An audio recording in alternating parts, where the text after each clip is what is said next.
हाँ जी भाई, good morning everyone. अपन लोग पढ़ रहे थे अपन लोगों का रोटेशनल स्पेक्ट्रोस्कोपी तो पूरा हो गया था। अपन लोग आ गए वाइब्रेशनल स्पेक्ट्रोस्कोपी पे। सबसे पहले तो डेफिनेशन देख लेते हैं भाई। डेफिनेशन तो आप सबको आती, स्मार्ट हो आप सभी लोग। क्या?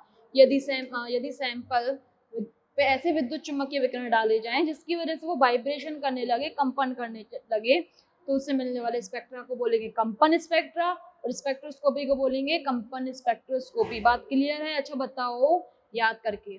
मैंने आपको बॉर्न ओपेनहीमर में ऑलरेडी बताया हुआ है कि कंपन के लिए जो विद्युत चुम्बकीय विकिरण लिए जाते हैं वो किस क्षेत्र से लिए जाते हैं। थोड़ा सा याद करो, किस क्षेत्र से लिए जाते हैं? आईआर तो नहीं था कहीं? वो हमने आईआर क्षेत्र तो नहीं पढ़ा था कि कंपन के लिए जो विद्युत चुम्बकीय विकिरण लिए जाएंगे वो आईआर, और हिंदी में बोलो अवरक्त क्षेत्र से किरणें ली जाएंगी या फिर अवरक्त विकिरणें ली जाएंगी। दो, ठीक है, बात क्लियर है?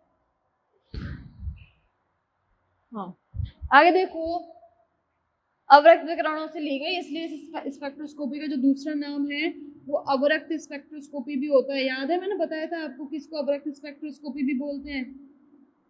ठीक है, आगे देखो भाई, क्या अवरक्त स्पेक्ट्रोस्कोपी आपका हो गया। मैंने ये भी बताया था, उसमें याद करो कि वाइब्रेशन के लिए जो दी जाने वाली ऊर्जा है वो काफी ज्यादा होती है, और उस ऊर्जा के काफी ज्यादा होने की वजह से वहां पर जो रोटेशन होते हैं वो भी पॉसिबल होते हैं, और उन रोटेशंस की वजह से, वाइब्रेशन के साथ साथ होने वाले रोटेशन की वजह से, इस स्पेक्ट्रोस्कोपी का एक और नाम था, वो क्या? वाइब्रेशनल रोटेशनल स्पेक्ट्रोस्कोपी, कंपन घूर्णन स्पेक्ट्रोस्कोपी, कंपन घूर्णन स्पेक्ट्रोस्कोपी। हालांकि आपके सिलेबस में जो है, आपके सिलेबस में केवल घूर्णन कंपन स्पेक्ट्रम की बात है। आपको कंपन घूर्णन स्पेक्ट्रोस्कोपी तक आते आते उसने सिलेबस को बांध दिया। कंपन घूर्णन स्पेक्ट्रोस्कोपी का भी अलग से अपन एनर्जी वगैरह का फॉर्मूला पढ़ते हैं, ठीक है, कि पहले सारी चीजें पढ़ लेंगे कि यदि कंपन होंगे कि वो एसएचओ को जैसे बिहेव करेगा तो उसकी एनर्जी क्या होगी, लेकिन सच्ची में तो कोई एसएचओ होता ही नहीं है, तो फिर एनर्जी क्या होगी? एन हार्मोनिक ऑसिलेटर में कन्वर्ट हो जाएगा। इतना ही है आपके में। कंपन घूर्णन स्पेक्ट्रोस्कोपी के बारे में आपके सिलेबस में नहीं है, ये भी होता है। आप चाहो तो इस नाम को भी यहाँ से हटा सकते हो, ठीक है। बात क्लियर है? चलो भाई, इतना क्लियर है कि ये तो क्लियर हो गया कि वाइब्रेशन स्पेक्ट्रोस्कोपी में कंपन होंगे, कंपन के लिए विकिरणें आईआर क्षेत्र से ली जाएंगी। चलो, अब ये क्षेत्र देख लेते हैं। आपने देखा होगा जैसे कि आईआर के क्षेत्र होते हैं तीन: सुदूर आईआर, मिडिल आईआर यानी फार आईआर, मिडिल आईआर, और नियरेस्ट आईआर, निकटस्थ आईआर। कैसे नाम रखते हैं इनका, किस तरीके से नामकरण करते हैं, देखना भाई। आपको ये यूवी, ये विजिबल, आज की बात आप लोग ये चीजें रटोगे नहीं। बताने के बाद भी आप रट रहे हो तो मतलब आप समझ नहीं रहे। पहले अभी तक यदि आपको नहीं आता है तो बहुत अच्छी बात है, नहीं आता और अब भी ना आए तो ये आपकी गलती। अब देखो, यहाँ पे किसी भी चीज से दूरी बताने के लिए, लाइक मैं बोलूं कि मैं कॉलेज से निकल के इतनी दूर गई, तो भाई वो कितनी दूर गई, उस दूरी के लिए कोई रेफरेंस तो होगा कि बस चलते जा रहे हैं, जा रहे हैं, रास्ते के मुसाफिर हैं, पता नहीं मंजिल कहाँ पर है। ऐसा तो कुछ होता नहीं है। कोई मंजिल ही होती है अपनी, और अपनी जो मेन मंजिल होती है कॉलेज से निकलने के बाद वो तो घर ही होती है, घर पे जाएंगे। तो जाने की कॉलेज से घर की दूरी बताई मैंने, रेफरेंस क्या था मेरा? घर था यहाँ पे, ठीक है। यानी कि किसी भी दूरी को बताने के लिए रेफरेंस चाहिए, और विजिबल क्षेत्र उस रेफरेंस का काम करता है। अब आईआर की जो ये वाली लाइन है ये विजिबल के सबसे पास आ रही है, इसलिए इसे बोलते हैं अपन लोग नियर आईआर, ठीक है। ये वाली लाइन सबसे दूर है, इसलिए इसे बोलते हैं फार आईआर, और नियर और फार के बीच के रीजन को बोलते हैं मिडिल आईआर, यानी कि निकटस्थ आईआर, निकटस्थ आईआर, सुदूर आईआर और मध्यस्थ आईआर। बात क्लियर है? और इसको इंफ्रारेड ही क्यों बोला? अच्छा, विजिबल में 7 कलर होते हैं, विवग्योर से आपने पढ़ा होगा, पढ़ाया ही, मैंने ही पढ़ाया है। इस तरीके से 7 कलर होते हैं आपके पास। आईआर के पास वाला कलर कौन सा है? रेड कलर है, इसलिए इसको हमने बोल दिया क्या? इंफ्रारेड। क्या बोल दिया? इंफ्रारेड। आईआर मैंने सिखाया, यू भी आप करके देखना एक बार, मैं लिख रही हूँ, आप चेक करना। विजिबल के पास वाला नियर यूवी, दूर वाला फार यूवी, और बीच वाला मिडिल यूवी। सिंस ये कलर जो है वॉयलेट कलर के पास है तो नाम हो गया अल्ट्रा वॉयलेट। बात क्लियर है? आज के बाद इन चीजों में कोई भी दिक्कत मत करना। अब एक रेंज याद कर लेते हैं कि कहाँ से कहाँ तक की रेंज होती है जो आपकी IR को बताते हैं। जैसे UV की बताते हैं ना 200 से 400, ऐसे इसकी रेंज पढ़ लेते हैं, ठीक है। तो इसकी रेंज के लिए पहली बात तो यहाँ अपन यूज करते हैं माइक्रोमीटर का, और ये रेंज होती है आपकी 0.8 माइक्रोमीटर से 200 माइक्रोमीटर तक, ठीक है। पूरी जो रेंज होती है 0.8 से 200 माइक्रोमीटर तक होती है। और किस तरीके से करते हैं इसे देखो, एक इसी के नीचे, इस IR के नीचे ही इस तरीके से बनाना। लैंग्वेज में मत याद करना, लैंग्वेज आपको PDFs वगैरह में मिल जाएंगी, वो तो आप याद करोगे, पर दिमाग को जो है ना पिक्टोरियल फॉर्म ज्यादा याद रहती है। आपने देखा होगा ना कि एक में स्टोरी है, स्टोरी एक में आपको सुनाओ, और एक उसी स्टोरी, एक स्टोरी की आप बुक पढ़ो और उसी स्टोरी पे आप मूवी देखो। लाइक चेतन भगत हैं, उनकी काफी सारी बुक्स हैं, आप उन बुक्स को पढ़ो और उन बुक्स के ऊपर मूवी को देखो, कौन सी ज्यादा इफेक्टिव होती है? मूवी होती है ना, क्योंकि वहां आपके सामने पिक्स होती है, एक तरीके से बोलो कि फोटोज वहां पे चल रही होती हैं, फोटोज होती हैं वहां पे। तो सेम अपना पढ़ाई के साथ कंसेप्ट रखना कि जितना आप थ्योरेटिकल पोर्शन बुक में से रखने की कोशिश करोगे उतना याद नहीं रहेगा, जितना आप उसे पिक्स में, पिक्टोरियल फॉर्म में बांट लोगे उतना आपको याद रहेगा। तो देखो मैंने इसको भी बांट दिया, 3 क्षेत्र हो गए भाई मेरे, इस तरीके से, ठीक है। ये वाला हो गया मेरा नियर IR, ये मेरा हो गया मिडिल IR, और ये वाला हो गया मेरा फार IR। बात क्लियर है? IR के अंदर चल रहे हैं, ये 0.8 माइक्रोमीटर है और लास्ट वाला 200 माइक्रोमीटर है। बात क्लियर है? बीच की 2 रेंज आपको याद रखनी है, वो कितनी है, एक सेकेंड रुको, ये है 2.5 और 2.5 माइक्रोमीटर, और ये है 15 माइक्रोमीटर। ध्यान रखना, मैंने आपको लैम्डा का बढ़ता हुआ क्रम बताया है, तरंग दैर्ध्य का बढ़ता हुआ क्रम बताया है। कभी कभी एग्जाम में वो आपसे एनर्जी की टर्म भी पूछना चाहता है, सेंटीमीटर इनवर्स की टर्म भी पूछना चाहता है। आप याद करते हो, बहुत अच्छी बात है कि 600 से लगभग कितने के बीच में, 12,500 तक के बीच में इसका क्षेत्र होता है, ठीक है। कि उल्टा चलेगा भाई, यदि ये वाला जो क्रम है वो लैम्डा का बढ़ता हुआ क्रम है तो एनर्जी का घटता हुआ क्रम है, ठीक है। यानी कि जो मैं आपको बोल रही हूँ 50 या 60 जो सेंटीमीटर एनर्जी है वो यहाँ पर होगी। बाई चांस ऐसा हो किसी को चीजें याद ही नहीं होती हैं, है ना, इतनी सारी चीजें, अगर हम एक चीज को करके दूसरी चीज को फॉर्मूले से निकाल सकते हैं तो क्यों ही याद करना, ठीक है। जहां जरूरत पड़ेगी, जो इसमें बस एक छोटी सी रेंज होती है जो आपको याद रखनी पड़ती है, वो मिडिल वाली, क्योंकि ये मिडिल वाला क्षेत्र जो होता है काफी काम का क्षेत्र होता है आपका, ठीक है। बाकी आपको इसमें कुछ ना काम का नहीं होता, तो क्यों ना मैं इसको फॉर्मूले से निकालूं इन चीजों को। किस तरीके से, आपको लैम्डा दी हुई है, लैम्डा आपको गिवन है, और आपको सेंटीमीटर इनवर्स किसका फॉर्मूला होता है, न्यू बार का ही तो फॉर्मूला होता है, तो भाई 1/लैम्डा कर देना, आंसर आपके पास आ जाएगा, ठीक है। अब देखो यहाँ पे निकाल लो एक का, ये माइक्रोमीटर है, यानी कि 0.8 इंटू 10⁻⁻⁶ मीटर है, और मुझे किस में चाहिए, सेंटीमीटर में। पहले तो इसे सेंटीमीटर में चेंज करो, सेंटीमीटर को सेंटीमीटर में करने के लिए 100 का गुणा करते हैं, कर दिया, सेंटीमीटर हो गया। बात क्लियर है? इसे सोल्व करो, 1/0.8 इंटू 10⁻⁻⁴, 1 सेंटीमीटर को मैंने सेंटीमीटर इनवर्स लिख दिया। बात क्लियर है? ये ऊपर जाके 10⁻⁴/0.8, पॉइंट को हटाओगे 10, 10⁻⁵/8, भाग दे लेना भाई इसका। जब भाग दोगे ना, देखो ये क्या होगा, एक तरीके से मैं इसमें से 100 ले लेती हूँ और 10⁻³ को इतना ही रखती हूँ, तो ये 4 से गया 2 बार और ये गया 25 बार, ठीक है। और ये आपका गया 12.5 टाइम्स, तो आपके पास आया 12,500। यही तो मैं बोल रही थी आपको, यही एनर्जी बताई थी कि नहीं बताई थी, 12,500 सेंटीमीटर इनवर्स। इतना कुछ बोल रही थी कि 12,500 से लेके 50-60 तक होता है, ऐसे उसको निकाल लेना आप। इस तरीके से आप निकाल सकते हो। तो अल्टीमेटली मैं आपको ये कहना चाह रही हूँ कि आप बस एक ही चीज को याद करो, दूसरी चीज को निकालना सीखो। अब आपका यहाँ पे क्या काम है, देखो आपका यहाँ पे ये काम है कि बची हुई जितनी भी लैम्डा है, जो बची हुई जितनी भी लैम्डा है उनके रेस्पेक्ट में आपको वैल्यूज निकालनी है, किसकी, न्यू बार की, ठीक है। और आंसर निकालना है कि सही आ रहा है कि नहीं आ रहा, ठीक है। मैं आपको क्या करती हूँ यहाँ पे, देखो मुझे तो रेंज याद नहीं है, मैं क्लियरली बोल रही हूँ, मुझे रेंज याद नहीं है, मैं यही चीजें यूज करती हूँ और एग्जाम में काम नहीं आती है ये चीजें। एग्जाम में आपको ये वाला रीजन काम आता है, बाई चांस वो एग्जाम में पूछ ले कि नहीं नहीं भाई आप तरंग दैर्ध्य नहीं एनर्जी के केस में बताओ, तो मैं उसे एनर्जी में कन्वर्ट कर लूंगी। आप खुद बताओ, एनर्जी में इतनी बड़ी बड़ी वैल्यू आ रही है, लैम्डा में इतनी छोटी छोटी सी वैल्यू आ रही है, किसको याद करना इजी है? ऑब्वियस सी बात है, लैम्डा को। मैं आपको 200 वाला और सिखा देती हूँ, बाकी के बीच के तो आप कर लेना, ठीक है? काम कम हो जाएगा आप लोगों का। देखो अब मुझे 1/λ, लैम्डा में क्या है 200,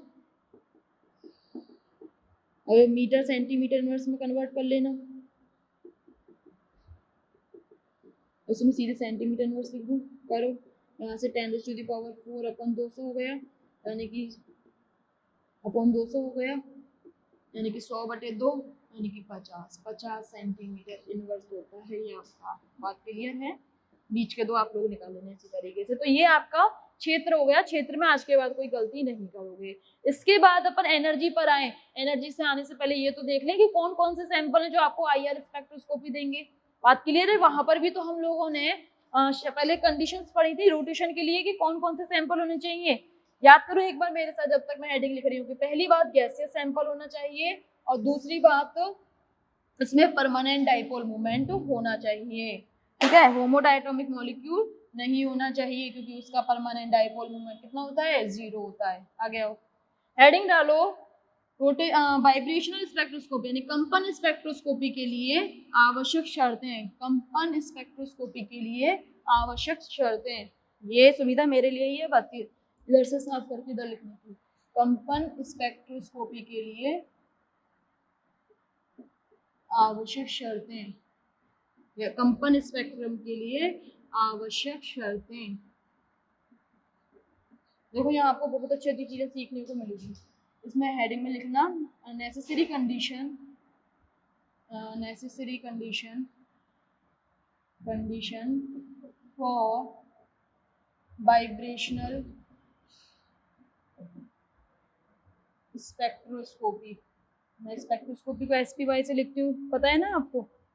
आगे देखो, इसकी जो शर्त है, पहले शर्त तो सुन लो, शर्त क्या होती है। शर्त ये कहती है कि जब मॉलिक्यूल वाइब्रेट करे, कंपन करे, तो उन कंपनों के दौरान उसका द्विध्रुव आघूर्ण में परिवर्तन, द्विध्रुव आघूर्ण में परिवर्तन 0 नहीं होना चाहिए, कुछ ना कुछ परिवर्तन होना चाहिए, यानी डेल्टा म्यू की वैल्यू 0 नहीं होनी चाहिए, ये शर्त थी। अब यहाँ पे क्या ऐसी बात आ रही है कि हम लोग ये बोल रहे हैं कि द्विध्रुव आघूर्ण में परिवर्तन होना चाहिए। अच्छा, आपको ये पता है ना कि इलेक्ट्रिक फील्ड से द्विध्रुव आघूर्ण को अपन संबंध कर सकते हैं? नहीं पता तो याद रख लेना, ठीक है? कि द्विध्रुव आघूर्ण है तो वहाँ इलेक्ट्रिक फील्ड वाली चीज आ जाएगी। इसका मतलब मेरा वाइब्रेट करता हुआ मॉलिक्यूल यदि द्विध्रुव आघूर्ण में परिवर्तन कर रहा है, तो वहां पे कौन सा क्षेत्र उससे जुड़ गया? इलेक्ट्रिक फील्ड उससे जुड़ गया, विद्युत क्षेत्र उससे जुड़ गया।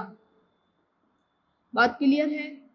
IR रेडिएशंस अल्टीमेटली होते कौन से रेडिएशंस है? IR जो होते हैं आपके, होते तो अल्टीमेटली इलेक्ट्रोमैग्नेटिक रेडिएशन है। इलेक्ट्रोमैग्नेटिक रेडिएशन को शॉर्ट में EMR से लिखते हैं, ठीक है? इलेक्ट्रोमैग्नेटिक रेडिएशन यानी कि विद्युत चुंबकीय विकिरण। कौन कौन से दो घटक आ गए? इलेक्ट्रिक घटक और मैग्नेटिक घटक आ गए। जब इस तरीके का द्विध्रुव में वाइब्रेट करता हुआ इस तरीके का डाइपोल मूवमेंट का इलेक्ट्रिक घटक, ये वाला घटक और ये वाला घटक आपस में अंतर क्रिया करते हैं ना, तब आपको कंपन स्पेक्ट्रोस्कोपी मिलती है। यदि इसमें चेंज नहीं हुआ तो इलेक्ट्रिक फील्ड नहीं आएगा, और इलेक्ट्रिक फील्ड नहीं आएगा तो भाई वो अंतर क्रिया किससे करेगा? बात क्लियर है? इसका मतलब द्विध्रुव आघूर्ण में परिवर्तन होना चाहिए। यहाँ पर देखो, द्विध्रुव आघूर्ण की बात क्लियर हो गई आपको, तो यहाँ आपके पास एक क्वेश्चन आ रहा होगा दिमाग में, ये सारी बात क्लियर है मैम, पर हम एक चीज पढ़ते हैं, एक्सेप्शनल केस में बार बार लिख देता है वो कि CO2 जो होता है, हालांकि उसके लिए द्विध्रुव आघूर्ण की वैल्यू 0 होती है, द्विध्रुव आघूर्ण की वैल्यू 0 होती है, स्टिल वो आपका कंपन स्पेक्ट्रोस्कोपी देता है। ऐसा क्यों होता है? अच्छा, मैंने यहाँ पे केवल इतना बोला कि द्विध्रुव आघूर्ण 0 होता है, द्विध्रुव आघूर्ण में चेंज थोड़ी 0 बोला है। अच्छा, एक बात बताना, जब आपके पास द्विध्रुव आघूर्ण ही नहीं है तो द्विध्रुव आघूर्ण में परिवर्तन कहाँ से होगा? बात क्लियर है? दोनों चीजें एक दूसरे को रिलेट करती हैं। अब आगे देखो यहाँ पे क्या है, अपन ये देख लेते हैं इस वाली चीज को। इसको देखने से पहले अपने को देखना है कंपन की सामान्य विधाएं या नॉर्मल मोड्स ऑफ वाइब्रेशन, ठीक है? ये नॉर्मल मोड्स ऑफ वाइब्रेशन, अगर आपके पास एग्जाम में क्वेश्चन आ जाए कंपन स्पेक्ट्रोस्कोपी के लिए आवश्यक शर्तें हैं, तो वहां नॉर्मल मोड्स ऑफ वाइब्रेशन करके टॉपिक को मत बढ़ा देना, नंबर देख लेना। उस क्वेश्चन का यदि नंबर 10 नंबर का क्वेश्चन आता है तो पूरी चीज लिख देना, और 5 नंबर में आता है तो देखना कि केवल इतना लिखो और CO2 का एग्जाम्पल दे दो और उसमें लिख दो कि असमित तनन कंपन, उसकी एक जो कंपन होती है उसमें असमित तनन कंपन होता है जो हम लोग पढ़ेंगे और उसकी वजह से उसका मान 0 नहीं होता है। बात क्लियर है? थ्योरेटिकल जो पोर्शन है ये जो मैंने बोला कम मार्क्स वाले में वो तो आपको मिल जाएगा, सामान्य विधा वाला आपको उसमें जोड़ना है। और सीखना सबको है फाइनल ईयर में, तो इसका मतलब ये तो नहीं अब चीज़ें हम छोड़ सकते हैं ये सोच के कि अगली क्लास वाले पढ़ा देंगे। ठीक है, आप पता क्या होता है आपके साथ, जैसे आप कॉलेज में आते हो तो कॉलेज में आपसे बोला जाता है कि ये चीज़ आप 11th-12th में करके आए हो, ठीक है, और 11th-12th में आप लोगों से बोलते हैं ये चीज़ आप कॉलेज में जाके पढ़ोगे, तो आपका दिमाग ये हो जाता है कि ठीक है भाई हम पढ़ेंगे कहाँ, ये तो क्लियर कर दो, इसलिए वो चीज़ नहीं रहनी चाहिए। चलो आ जाओ भाई, हेडिंग डालो कंपन की सामान्य विधाएं, कंपन की सामान्य विधाएं, इसी तरीके से 4 फॉर्म में बनाना, कंपन की सामान्य विधाएं।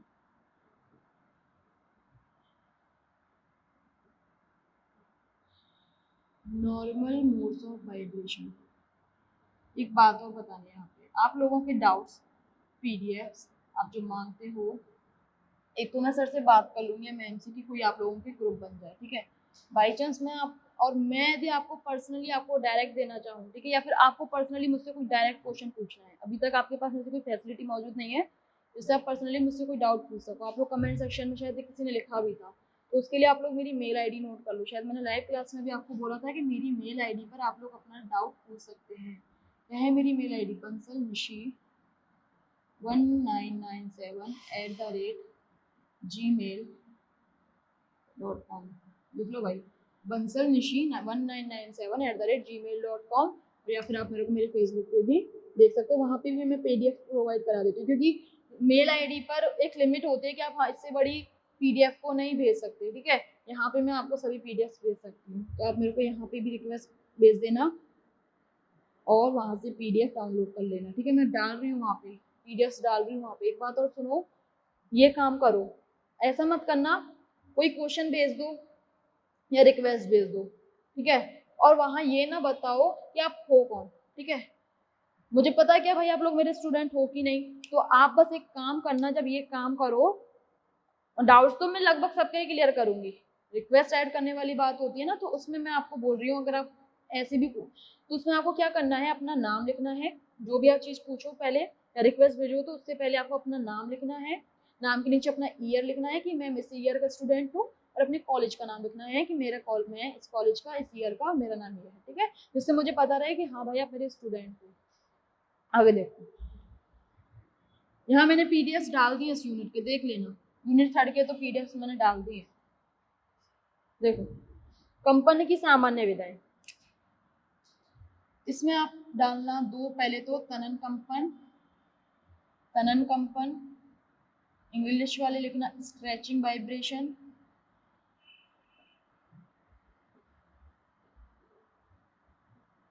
और दूसरा आप लोग लिखना बंकन कंपन,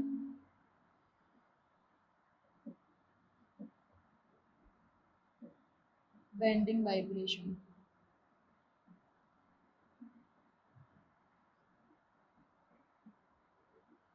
आप क्लियर है? आगे आओ भाई, तनन कंपन क्या होते हैं, तनन कंपन, तनन कंपन के में लिखना कि यहाँ केवल बॉन्ड लेंथ चेंज होती है, बॉन्ड लेंथ BL का मतलब बॉन्ड लेंथ तो चेंज होगी, और बॉन्ड एंगल BA का मतलब बॉन्ड एंगल बंद कोण जो होगा वो सेम रहेगा, ठीक है, बंकन कंपन के अंदर लिखना कि यहाँ बॉन्ड लेंथ तो जो है वो सेम रहेगी, यानी बंध लंबाई तो सेम रहेगी, लेकिन बॉन्ड एंगल जो है वो चेंज हो जाएगा, ठीक है, इसको पूरा डिटेल में पढ़ेंगे, इसको पढ़ेंगे, पहले तनन कंपन कर लेते हैं। तनन कंपन के अंदर, तनन कंपन के अंदर बनाओ, दो तरीके के तनन कंपन होते हैं आपके, कौन कौन से, सममित तनन कंपन सिमेट्रिकल स्ट्रेचिंग वाइब्रेशन, और यानी कि सिमेट्रिकल स्ट्रेचिंग वाइब्रेशन, और दूसरा होता है आपका असममित तनन कंपन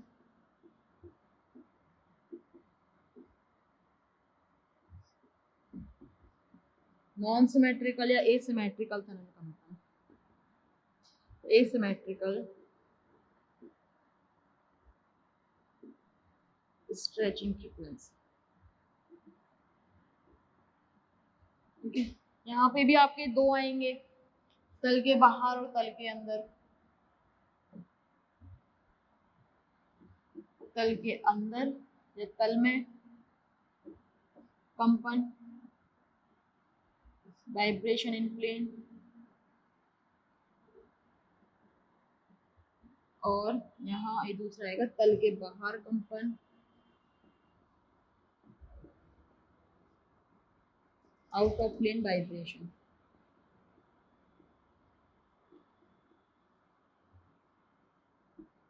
ठीक है, इसके अंदर अभी और आएंगे, वो हम बाद में पढ़ते हैं। पहले यहाँ देखो सममित तनन कंपन और असममित तनन कंपन। देखो मैं एग्जांपल लेती हूँ कोई भी, लाइक यहाँ पे इसके लिए मैंने एग्जांपल ले लिया, इस कंपन को सिखाने के लिए मैंने CO2, 3 अणु है, 3 परमाणु इसमें, ये बीच वाला कार्बन और ये दोनों मेरे हो गए ऑक्सीजन। बात क्लियर है? यहाँ देखो यदि इस बॉन्ड को मैं खींचू इस तरीके से, ठीक है, दोनों तरफ से खींचू, यानी कि इस तरीके से है, दोनों तरफ से है तो इस तरफ खींचूं तो क्या होगा, मेरा बॉन्ड बहुत लंबा हो जाएगा। ठीक है, ये दोनों ही तरफ से मैं इसको कंप्रेस कर दूं, दोनों ही तरफ से इसको मैंने कंप्रेस कर दिया, ये ब्लैक वाला कंप्रेस का साइन है, कंप्रेस का मतलब बॉन्ड छोटे हो गए। ठीक है, इन दोनों ही केस में देखो दोनों तरफ या तो सेम लंबाई बढ़ी है या सेम लंबाई कम हुई है। बात क्लियर है इतनी? सममित तनन कंपन, पहली बात तो ये बताओ, यहाँ बॉन्ड लेंथ चेंज हो गई, यहाँ बढ़ गई और यहाँ कम हो गई, पर बॉन्ड एंगल देखना, यहाँ भी 180 का है, यहाँ भी 180 का है और यहाँ भी 180 का, बॉन्ड एंगल में कोई भी चेंज नहीं हुआ है। सममित तनन कंपन में देखो या तो दोनों तरफ से एक दूसरे के विपरीत दिशा में इसको खींच रहे हैं, यदि इसको मैंने लेफ्ट खींचा, राइट खींचा है तो इसको मैंने लेफ्ट खींचा, ठीक है, और यदि दबाया भी है तो देखो दोनों साइड से डिफरेंट डायरेक्शन आ रही है। बात ठीक है, दोनों तरफ से डिफरेंट डायरेक्शन में काम हो रही है। तो यहाँ पे क्या होता है, चेंज इन डाइपोल मोमेंट 0 हो जाता है। इससे पहले एक बात सीखो यहाँ पे कि जो डाइपोल मूवमेंट होता है ना, ये एक सदिश राशि होती है, यानी कि दिशा पे डिपेंड करती है, और इसकी दिशा होती है प्लस से माइनस की तरफ। ये जो आप साइन बनाते हो, ये प्लस से माइनस की तरफ वाला साइन ही तो बनाते हो, और दूसरा मैथमेटिकली जो इसकी वैल्यू होती है ना, वो Q इंटू डी होती है। ये दोनों चीजें आप याद रखना कि सदिश राशि होती है, उसका मान Q इंटू डी होता है। ठीक है, अब ये देखो यदि इधर की साइड ये प्लस हो गया, ये माइनस हो गया, तो इस वाले की डायरेक्शन तो इधर आएगी, अगेन ये प्लस और ये माइनस इलेक्ट्रोनेगेटिविटी की बेस पे दिए, ये डायरेक्शन अपनी यहाँ आएगी। ठीक है, इस वाले डाइपोल मूवमेंट को नाम दे दिया मैंने μ1 और इस वाले डाइपोल मूवमेंट को नाम दे दिया मैंने μ2। अच्छा, μ1 जो होगा, चार्ज तो सेम है, μ1 Q इंटू D1 होगा और μ2 क्या होगा, Q इंटू D2 होगा। और देखना भाई दोनों तरफ सेम लंबाई खींची है तो D1 बराबर D2 है सममित तनन कंपन में, इसका मतलब μ1 बराबर μ2। सेम मान विपरीत दिशा एक दूसरे को कैंसिल आउट कर देंगे, इसलिए मैंने बोला सममित तनन कंपन के केस में डेल्टा म्यू की वैल्यू 0 हो जाएगी। बात क्लियर है? 0 हो गई तो इसका मतलब CO2 के सममित तनन कंपन IR स्पेक्ट्रोस्कोपी में कोई भी मान नहीं देंगे।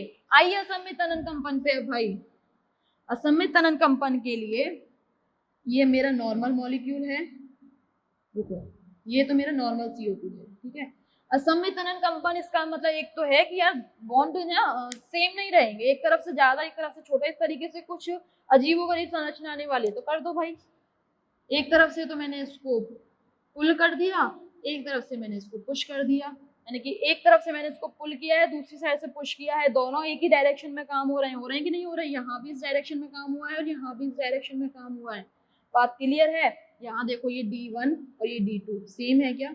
D1 is not equals to D2 in the case of asymmetrical, इसका मतलब μ1 is not equals to μ2 in case of asymmetrical, इसका मतलब डेल्टा म्यू की वैल्यू 0 भी नहीं होगी in the case of asymmetrical। यहाँ पर आपका द्विध्रुवागुण जिंदा है, द्विध्रुवागुण जिंदा होगा तो यहाँ क्या होगा, आपका IR स्पेक्ट्रोस्कोपी शुरू होगी। तो वो जो कंपन जो आप एक्सेप्शनल केस पढ़ते हो कि CO2 के केस में,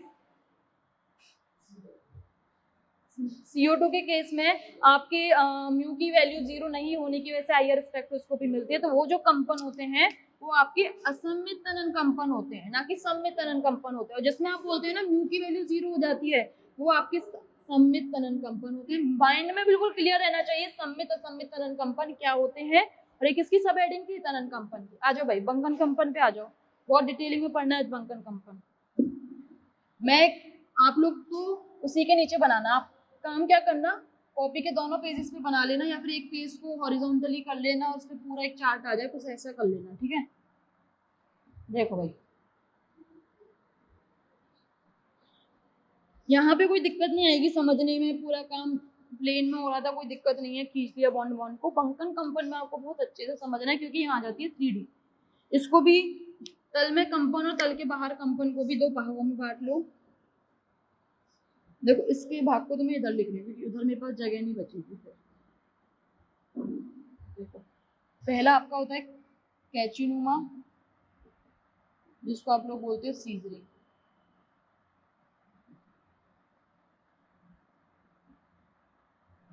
दूसरा आपका होता है रॉकिंग, इसकी हिंदी आप लोग देखोगे, मुझे याद नहीं है इसकी हिंदी, ठीक है। सेम यहाँ पे भी दो होते हैं आपके, वेजिंग। वेजिंग की हिंदी भी आप लोग देखोगे, कहाँ से देखोगे, सेकंड ईयर की बुक में से देखोगे या ऑनलाइन चेक करोगे। चौथा होता है ट्विस्टिंग, जिसको बोलते हैं व्याग्र, ठीक है। आ जाओ भाई, सबसे पहले हम ये पढ़ लेते हैं कि एचिनुमा और रैपिंग और इनको तल में कंपन क्यों बोल रहे हैं, ठीक है। मैंने ले लिया कोई भी sp3 हाइब्रिडाइज्ड अणु ले लिया मैंने, कोई फिक्स नहीं किया है। तो 4 होते हैं उसमें, 2 प्लेन में होते हैं और 2 तल के बाहर होते हैं, इसी तरीके से होता है। बात क्लियर है। वे जो डैश तल के अंदर और बाहर से कार्य, स्टीरियोकेमिस्ट्री में सीखते हो ना आप लोग, है ना। देखो मेरे पास 4 मार्कर्स नहीं है, नहीं तो मैं आपको ये चीज भी 3D में देखना बता देती कि किस तरीके से अपन इस चीज को 3D में देखते हैं। बाकी देखो तल में कंपन, यहाँ देखो क्या हो रहा है। अच्छा एक चीज और कि याद रखना कि यहाँ पे ये चारों इनके बीच में जो बॉन्ड एंगल होता है 109 डिग्री 28 मिनट का होता है, चारों का सेम होता है। लाइक मान लो CH4 का ही एग्जांपल है अपना, ठीक है। आ जाओ कैचीनुमा कंपन पे आ जाओ। कैचीनुमा, कैची कैसे चलती है, सीजर कैसे चलती है, पहले काटने के लिए दोनों एक दूसरे को क्रॉस करते हैं, फिर दूर आते हैं, फिर काटते हैं, फिर क्रॉस, फिर काटते हैं, फिर क्रॉस, फिर काटते हैं, फिर क्रॉस, इसी तरीके से होता है, ठीक है। यानी कि पहले काटेंगे फिर खुल जाएंगे, काटेंगे खुल जाएंगे। इस बीच देखना क्या हो रहा है, ये तीनों प्लेन 2D होता है, इतना तो पता है ना, प्लेन जो होता है आपका 2D होता है। ये तीनों, ये पूरा एक ही है, ये दो कैप्स दोनों एक ही हैं, और ये दोनों जो है अपने अलग अलग हैं। ये देखना भाई तीनों की तीनों मेरे अभी इस प्लेन में है कि नहीं है, इसी प्लेन में है तीनों की तीनों। काट रहे हैं दूर हो रहे हैं, काट रहे हैं दूर हो रहे हैं, प्लेन से बाहर जा रहे हैं क्या, कैची आपकी प्लेन से बाहर जा रही है कि जिस प्लेन में उसी प्लेन में ही है। तो तल में कंपन है, इस चीज को हमने बोला तल में कंपन है, ठीक है। आगे देखो इस तरीके से काटने करने से आपकी कैची छोटी बड़ी हो जाती है क्या, जब भी आप कैची से काटते हो तो ऐसा है कि हर बार काटने में आपकी कैची छोटी बड़ी हो रही है, छोटी बड़ी हो रही है, नहीं होती ना। इसका मतलब बॉन्ड लेंथ भी सेम है। बॉन्ड एंगल पे आओ, जब इन्होंने एक दूसरे को कट किया, तो ये बॉन्ड एंगल कम हुआ कि नहीं हुआ, और जब ये दूर जाएंगे तो बॉन्ड एंगल बढ़ गया, यानी कि बॉन्ड एंगल चेंज होता है। इसको बोलते हैं आप लोग कैचीनुमा कंपन। यहाँ पर आपकी bond length same, bond angle अलग, और सब कुछ एक ही तल में। आगे आओ भाई, रॉकिंग में क्या होता है, देखो इस तरीके से है आपका, ठीक है। ये वाला प्लेन है आपका 2D प्लेन में है। इस बार ये पेंडुलम के जैसे घूमेगा, या तो इस तरफ जाएगा या इस तरफ जाएगा, या तो इस तरफ जाएगा। पेंडुलम वाली घड़ी याद करना, सब इस चीज को करो तो पेंडुलम वाली घड़ी याद करना। क्या पेंडुलम जो है, यदि ये इसका तल है तो क्या ये अपने तल से बाहर निकल के आगे पीछे भी कंपन करता है क्या, घड़ी को तोड़ के जाता है क्या, नहीं जाता ना, यानी कि अपने तल में ही लगा रहता है। और जब इस तरीके से करता है तो पेंडुलम छोटा बड़ा भी नहीं होता आपका, इसका मतलब बॉन्ड लेंथ भी सेम है और तल में कंपन है। बॉन्ड एंगल पे आओ, आप लोग कह रहे होंगे कि मैम हम तो इस तरीके से घुमा रहे हैं तो ये बॉन्ड एंगल तो चेंज ही नहीं हुआ, तो बॉन्ड एंगल चेंज कैसे हुआ। तो भाइयों ये तो याद रखो, बाकी के दो भी तो हैं जो तल से अंदर और तल से बाहर हैं, है कि नहीं। तो वो वाले बॉन्ड एंगल चेंज हो रहे हैं। देखो यदि ये गया तो इन दोनों के बीच का बॉन्ड एंगल कम हो गया, पर ये सेम है, और ये आया तो इन दोनों के बीच का बॉन्ड एंगल कम हो गया। बाकी के दो को मत भूल जाओ, ये तो थीटा तो कांस्टेंट है, पर ये जो फाई है इसमें चेंज हो रहा है, ठीक है। ये इधर गया तो ये तो कम हुआ, और इधर इस वाले की साइड का बढ़ गया, इधर आया तो ये कम हुआ और इधर की साइड का बढ़ गया। इसका मतलब यहाँ पे ये वाले बॉन्ड एंगल चेंज हो रहे हैं, बीच का बॉन्ड एंगल चेंज नहीं हो रहा, और इसको आपने बोल दिया रॉकिंग वाइब्रेशन। बात क्लियर है। रॉकिंग के लिए आपको इस तरीके से पेंडुलम जैसे याद रखना है। क्लियर है ये यहाँ तक आपको तल में कंपन, वाइब्रेशन इन प्लेन। अब आ जाओ तल के बाहर कंपन नंबर। आपको पता है इसकी किस तरीके से रॉकिंग और सीजरिंग की बुक में किस तरीके से रिप्रेजेंटेशन दी हुई है, ये और सीख लो। कैची नुमा, ठीक है, बुक में दिया हुआ है इस तरीके से, यानी कि एक कैची में एक दूसरे को कट कर दिया, कट करने के लिए दोनों एक तरफ आते हैं और बाहर जाने के लिए एक दूसरे से दूर जाते हैं। बात क्लियर है? रॉकिंग के लिए देखो ये दोनों या तो इधर जाएंगे या इधर जाएंगे। बात क्लियर है? इस तरीके से ये जो शो होता है ना, वो ये साइन शो करते हैं। अब आपको इन साइनों में कोई दिक्कत नहीं आनी चाहिए। आगे आओ भाई, तल के बाहर कंपन्स में। तल के बाहर कंपन में सबसे पहले मैंने आपको लिखा है वेजिंग और दूसरे नंबर पे लिखा है ट्विस्टिंग। पहला लिखा है मैंने आपको वेजिंग, जिसकी आपकी जिम्मेदारी है हिंदी लिखना, और दूसरा मैंने आपको लिखा है ट्विस्टिंग। और कोशिश करना इनको इंग्लिश में याद रखो, यदि एग्जाम में आप इन्हें इंग्लिश में याद रख कर लिख के आती हो इसी तरीके से कि वेजिंग ट्विस्टिंग, नंबर नहीं काटेंगे, ठीक है, नंबर नहीं काटेंगे। मोस्टली लोग उनको पता है इनकी कि इंग्लिश क्या होती है। वेजिंग देखो, वेजिंग में क्या होता है, सबसे पहले तो तल के बाहर कंपन हो रहे हैं, तो ये तल के बाहर जा किस तरीके से रहे हैं, देखो मैं आपको बताऊं किस तरीके से जा रहे हैं।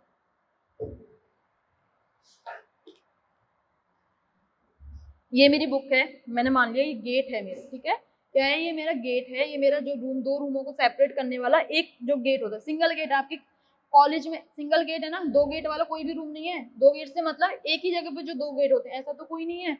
ये वाला जो एरिया उसका फिक्स है, यानी कि एक अणु मैंने फिक्स कर दिया। अभी तो ये सभी तल में है, कोई कंपन नहीं हो रहे हैं, ठीक है, कोई दिक्कत नहीं है। फिर उसके बाद भाई अंदर से कोई इंसान बाहर आएगा, मतलब बाहर से कोई अंदर आपके क्लासरूम में आएगा, तो गेट को खोल दिया गेट। देखो भाई, तल यहाँ से उठ के यहाँ आ गया, इस बार तल यहाँ से उठ के यहाँ आ गया, और ये दोनों यदि मेरे दोनों अणु थे तो दोनों ही तल के बाहर एक ही तल में आए। तल से बाहर तो गए पर दोनों की डायरेक्शन एक ही है, और फिर वो जा रहे हैं बाहर, अपना नोटिफिकेशन देके बाहर जा रहे हैं, तो गेट को बंद किया या फिर दूसरी साइड से खोल के चले गए गुस्से में, मैं तो जा रहा हूँ, ठीक है, दूसरी साइड से खोल के गए। ये तो फिक्स है, ये बाहर आ गया, लेकिन ये दोनों सेम ही साइड है, तो इसका मतलब क्या होगा इसमें कि एक, अब जो अपना जो तल के बाहर या तल के अंदर तो चीज समझ में आ गई, लेकिन जो तल के बाहर या तल के अंदर ये जो दोनों अणु हैं वो एक साथ या तो अंदर आएंगे या बाहर जाएंगे, और इस तल को दिखाने के लिए प्लस माइनस का यूज किया जाता है। वेजिंग में आपको बुक में इस तरीके से वो मिलेंगे, रिप्रेजेंटेशन मिलेंगे, ठीक है, इसको दिखाओ ना दिखाओ आपकी मर्जी है। ये तो अपना तल में है, यदि दोनों तल के बाहर है, एक ही तल में है तो प्लस प्लस, यदि तल के अंदर है तो माइनस माइनस। आप पे डिपेंड करता है, प्लस को अंदर ले लो माइनस को बाहर ले लो, कोई दिक्कत नहीं है, बस एक बार फिक्स कर लेना आपको। ट्विस्टिंग में देखो, ट्विस्टिंग में क्या होगा, ट्विस्टिंग में इस बार जो मेरा गेट है वो दो गेट वाला गेट है, ठीक है, या फिर छोड़ो, उससे भी छोड़ो, ये बुक याद रखो, एक सेकंड, ये बुक है आपकी, ठीक है, ये बीच वाला हिस्सा, ये आपका बीच का जो कार्बन या फिर ये वाला हो गया, और ये देखो यहाँ पे क्या होगा, ट्विस्ट करो, इसे ट्विस्ट करोगे तो ट्विस्ट करने में एक वाला हिस्सा तो बाहर आएगा, दूसरा अंदर जाएगा, ठीक है, इस तरीके से तो ट्विस्ट होता है। ट्विस्ट में कैसे करते हैं, ट्विस्ट इस तरीके से तो ट्विस्ट करते हैं अपन लोग, किसी भी चीज को ट्विस्ट करना हो तो एक अंदर और एक बाहर की तरफ जाता है, ठीक है, उसी को तो ट्विस्ट बोलते हैं। हाथ मोड़, आप बोलते हो घर पे कभी आप में और आपके भाई बहनों में लड़ाई हो जाती है कि मम्मी इसने मेरा हाथ मरोड़ दिया, मेरे हाथ ट्विस्ट कर दिया, कैसे ट्विस्ट करता है, इस तरीके से करता है कि नहीं करता, तो देखो ये वाला हिस्सा तो मेरे इस डायरेक्शन में गया, ठीक है, और ये वाला हिस्सा मेरे इस डायरेक्शन में आता है, उसी चीज को तो ट्विस्टिंग बोलते हैं अपन लोग, किसी चीज को इस तरीके से मोड़ने को, एक तल में जाएगी, दूसरी दूसरे तल में आएगी, लेकिन इस ट्विस्टिंग के दौरान क्या ये वाले बुक का ये वाला हिस्सा सेम तल में आ रहे हैं, क्या नहीं आ रहे, एक अंदर की तरफ आ रहा है, एक बाहर की तरफ आ रहा है, तल से बाहर जा रहा है, तल के बाहर वाली चीज क्लियर है, ठीक है, एक अंदर आ रहा है एक बाहर आ रहा है, इसको कंपन को बोलते हैं अपन ट्विस्टिंग वाइब्रेशन, यानी कि एक पे प्लस साइन लगा देना, एक पे माइनस साइन लगा देना, या फिर इस पे माइनस लगाओ तो इस पे प्लस लगा देना, खत्म आपका ट्विस्टिंग वाइब्रेशन। इस वीडियो को जब तक देखना जब तक ये चारों कंपन कंप्लीट आपको अच्छे से नहीं आ जाए, बहुत कम चांसेस है आपको आगे की कोई इस तरीके, आप पूछोगे टीचर से पर्सनली जाके तो वो बताएगा, पर जब हमारे कोर्स में है ये चीजें तो क्यों ना हम अभी सीख लें, अभी काम खत्म कर लें इस चीजों का।